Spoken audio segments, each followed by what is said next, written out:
মাত্রই 1 টেবিল চামচ সুজি দিয়ে যে এরকম মজার একটা নাস্তা তৈরি করা যায়, তা তোমরা যদি একবার খেয়ে থাকো তাহলে বুঝতেই পারবে। আসসালামু আলাইকুম বন্ধুরা, সকলকে ওয়েলকাম জানাচ্ছি আমার চ্যানেলে নতুন একটা রেসিপিতে। অল্প একটু সুজি আর 1 কাপ আটা দিয়ে তৈরি করে নিয়েছি আজকের এই মজার নাস্তাটা তৈরি করা যেমন সহজ, তেমনি খেতেও কিন্তু অসাধারণ। একেবারে নরম তুলতুলে, গালে দিলেই মিলিয়ে যাবে। তো আমার মনে হয় তোমাদের কাছেও আজকের নাস্তাটা খুবই ভালো লাগবে। তাহলে চলো দেখে নিই। নাস্তা তৈরির শুরুতে বলে নিয়ে নিচ্ছি ডিম 2টি। ডিম যদি ফ্রিজে থাকে অবশ্যই নাস্তা তৈরির 10 মিনিট আগে বের করে রাখতে হবে। নিয়ে নিচ্ছি দুধ 300 গ্রাম।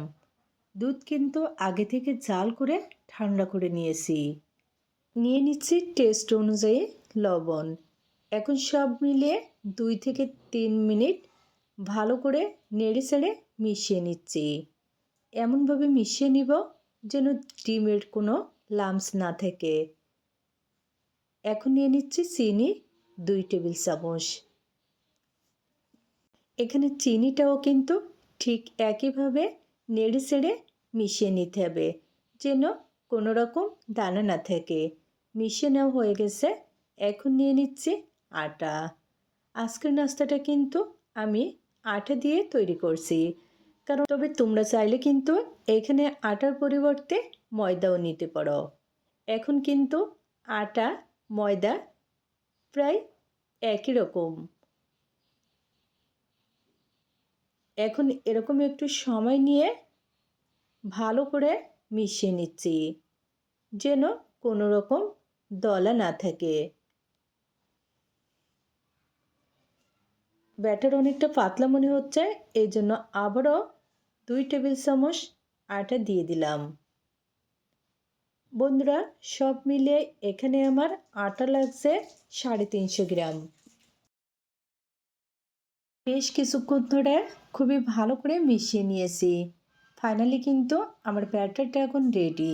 দেখো, এই ব্যাটারটা কিন্তু খুব বেশি পাতলাও না আবার ঘনও না।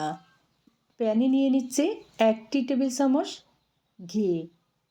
চাইলে কিন্তু এখানে তোমরা ঘিয়ের পরিবর্তে সাদা তেলও নিতে পারো। ঘিটা গলে গেছে। এখন নিয়ে নিচ্ছি 2টি এলাচ।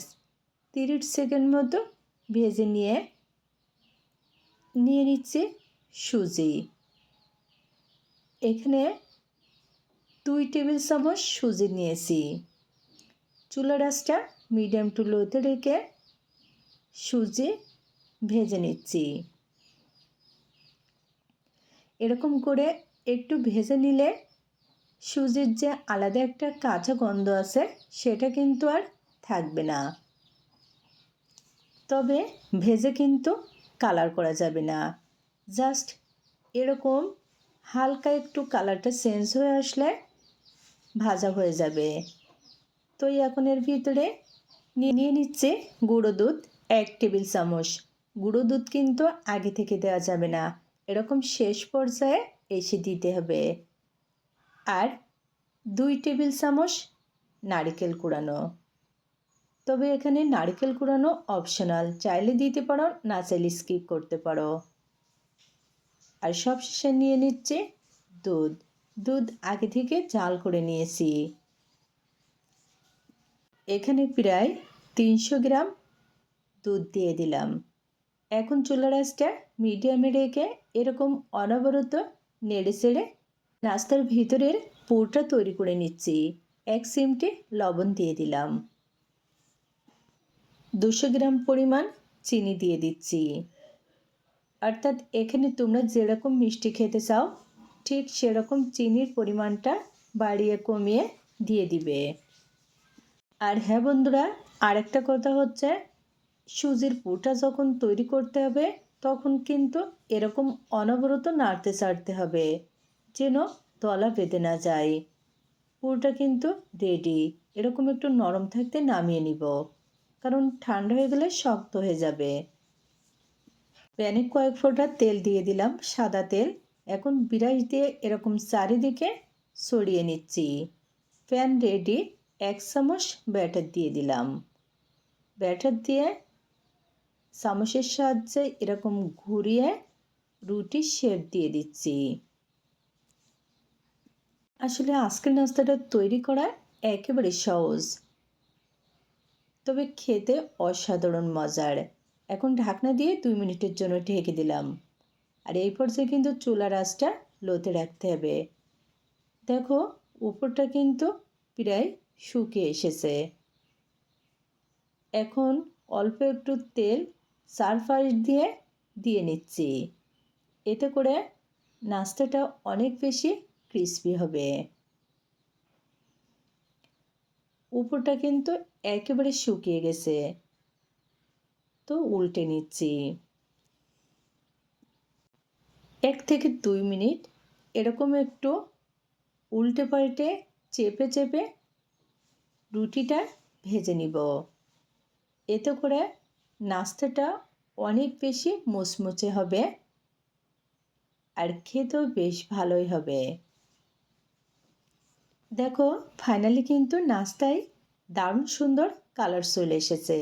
তো এর থেকে আর বেশি ভাজা লাগবে না। এখন চুলার আঁচটা একেবারে লোতে রেখে সুজির পুর দিয়ে দিচ্ছি এরকম এক সাইড করে। পুর এখানে পরিমাণ মতো দিয়ে দিলাম। এখন স্প্যাচুলারের সাহায্যে এরকম করে ভাঁজ দিয়ে নিচ্ছি। এটা কিন্তু দেখতে অনেকটা পাটিসাপটার মতো, তবে পাটিসাপটার মতো খেতে না, এর টেস্টটা একটু ভিন্ন। এখন এরকম 1 থেকে 2 বার একটু উল্টে পাল্টে ভেজে নিচ্ছি। দেখো বন্ধুরা, ফাইনালি কিন্তু আমার নাস্তাটা এখন রেডি। মাশাআল্লাহ, দেখতে কিন্তু অসাধারণ সুন্দর হয়েছে আর খেতেও সেই মজার। তো আমার মনে হয় তোমাদের কাছেও ভালো লাগবে আজকের নাস্তাটা। যদি ভালো লাগে একবার হলেও তৈরি করে দেখবে। আবারও দেখা হবে অন্য কোনো দিন মজার কোনো রেসিপি নিয়ে। আজকের মতো এখানে বিদায় নিচ্ছি। খোদা হাফেজ।